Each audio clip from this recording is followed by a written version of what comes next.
আসসালামু আলাইকুম। এই যে দেখেন, আমরা মারা কি না পারি, আমরা ইচ্ছে করলে ঘরটাকে আরো সুন্দর করে রাখতে পারি। এই যে দেখেন, পুরানো জিনিস কিভাবে নতুন করতে হয়। আমি নিজেই দেখেন, ব্রাশ কিনতে হয়নি, ছোট ব্রাশ দিয়ে দাঁত ব্রাশ করি, ওই পুরানো ব্রাশ দিয়েই রং করতেছি। একটু রং করলে দেখেন কি সুন্দর লাগতেছে, পুরানো কিছু জিনিসটাকে নতুন করে ফেললাম। আমরা মারা সব পারি ইচ্ছে করলে।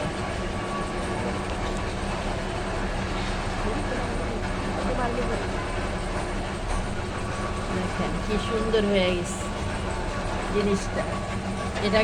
এটা আমার এতদিন পরেছিল, কোনো কাজে লাগতেছিল না, এখন কি সুন্দর আমি কাজে লাগাই ফেললাম।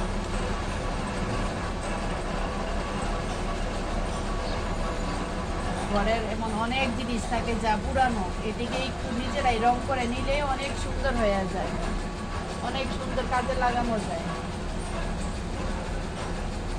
আমার সম্পূর্ণ রংটা শেষ হয়ে গেলে আমি আপনাদেরকে দেখাবো যে আগের পুরানো জিনিসটা আর নতুন রং করার পরে, রঙের আগে আর রঙের পরে